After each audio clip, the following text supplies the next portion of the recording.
Hello, কেমন আছো তোমরা সবাই? আমি তো অনেক ভালো আছি। আমার ছোট্ট ইউটিউব চ্যানেলে তোমাদের সবাইকে স্বাগত জানাই। গত 4 দিন আমি কোনো ভিডিও দিতে পারিনি। বিশেষ কাজ করি, যে কাজ করতে আমার আর্থিক কোনো উপার্জন হয় না, বরং বলতে পারো আমাদের উপার্জনের কিছু অংশ আমরা সেখানে ব্যয় করি।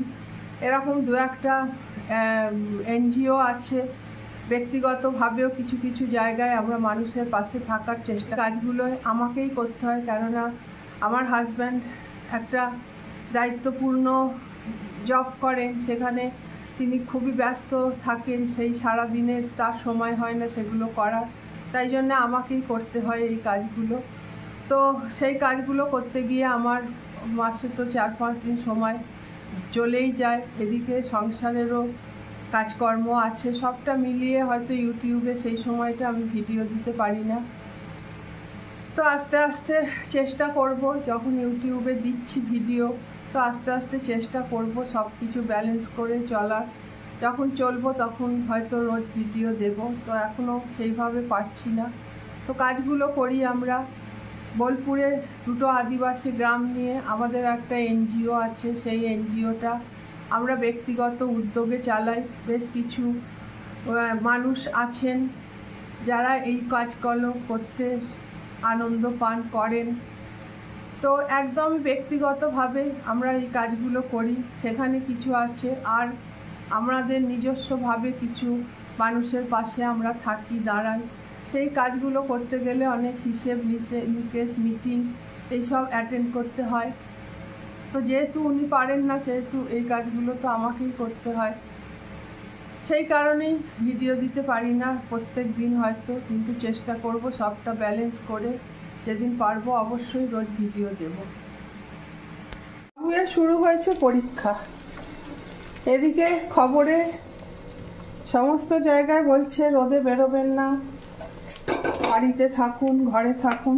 এদিকে একটা অড টাইমে দিয়েছে পরীক্ষা, 12:30 থেকে পরীক্ষা শুরু। তা এই রোদে ছেলে মেয়েগুলোকে বেরোতে হবে। ও তো তবু কাছ থেকে যাচ্ছে, আর যারা বহু দূর থেকে আসছে তাদের এই রোদের মধ্যে এসে পরীক্ষাটা দিতে হবে। যদি বিকেলের দিকে দিত তাহলে অতটা অসুবিধা হতো না। যদিও বা সমস্ত মানুষ, হাজার হাজার মানুষ রুটি রোজগারের ধান্দায় এই রোদেতেই কাজকর্ম করছে। এই যে ছেলেগুলো আর ডেলিভারি বয়গুলো, সত্যি খুব কষ্ট। আমি এখানে টকের ডাল বসিয়েছি, আম ডাল, আর ঢেঁড়স ভাজা করছি, আর হয়তো একটু আলু ভাজা করব, ব্যাস আজকের মতো রান্না শেষ। কেননা গ্যাসের সামনে দাঁড়ানোই যাচ্ছে না, একদম প্লেন ঢেঁড়স ভাজা। ছেলেটাও কিছু খেতে চাইছে না, ও বলছে একদম লাইট রান্না করো মা, ভালো লাগছে না। তো বিকেলবেলা কখন এসে খাবে আর কি, তার জন্য একদম পাতলা করে টক ডাল, আম দিয়ে ডাল, আর ঢেঁড়স ভাজা, আর একটু আলু ভাজবো, ব্যাস হয়ে যাবে। ঢেঁড়স ভাজাটা হয়ে গেল, ওই কড়াতেই আমি একটু আলু ভাজা বসালাম। আর এই কড়াটায় রান্না করে আমার যা ভালো লাগছে না, আমি তো এখন এই কড়াটাতে প্রেমে পড়ে গেছি। নিচে পড়েছিল কড়াটা, নিয়ে এসে এখন দারুণ রান্না হচ্ছে, আর কোনো কড়াই নিচ্ছি না, এটাই ভাজাভুজির জন্য একদম নিচ্ছি। আর বাবুই তো 1 ঘন্টার পরীক্ষা অনলাইনে, তো বাড়ি থেকেই নিয়ে নিতে পারত, কিন্তু কিছু করার নেই। যত দেশে যদাচার, আমাদের দেশের নিয়ম কানুন এরমই মেনে নিতে হবে। আর সবাই কষ্ট করছে, কিন্তু ওই মা তো যতক্ষণ না বাড়ি আসে একটা চিন্তা, এই আর কি। তো বিকেলবেলার দিকে একটু ভাবছি যে চিকেন স্যালাড করবো, তার জন্য একটু প্রিপারেশনটা করে রাখবো।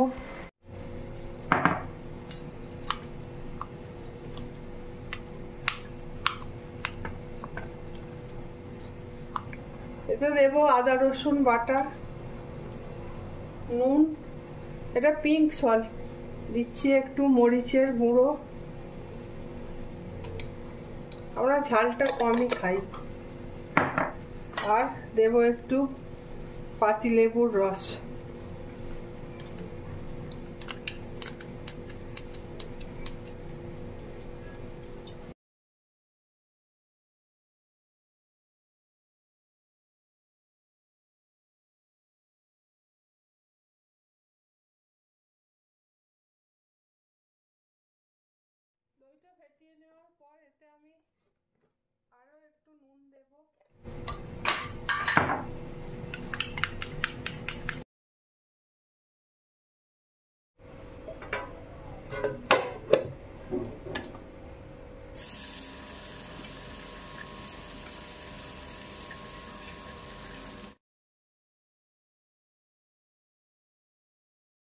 আমি আবার ফিরে এসেছি। এখন বিকেলবেলা,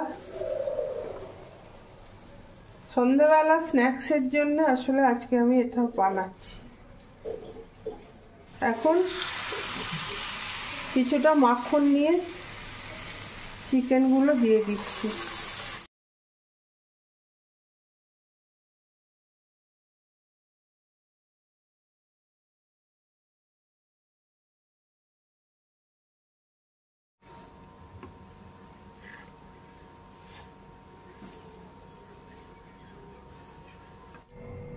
বেশ ভালো মতো মাংসগুলো সেদ্ধ হয়ে গেছে।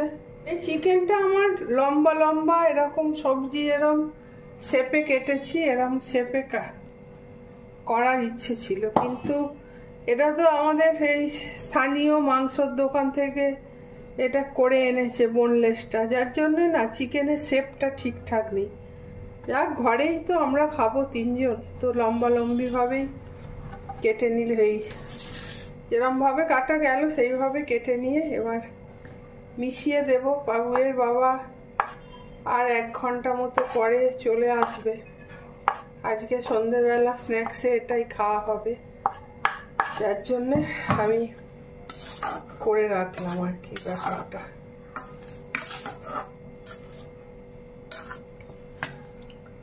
এবার এই টক দই মাখাটা আমি দিয়ে দেবো।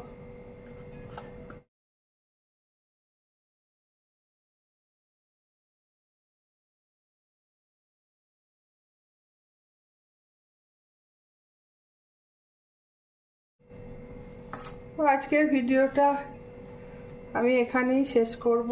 তোমরা সবাই সুস্থ থাকো, ভালো থাকো, টাটা।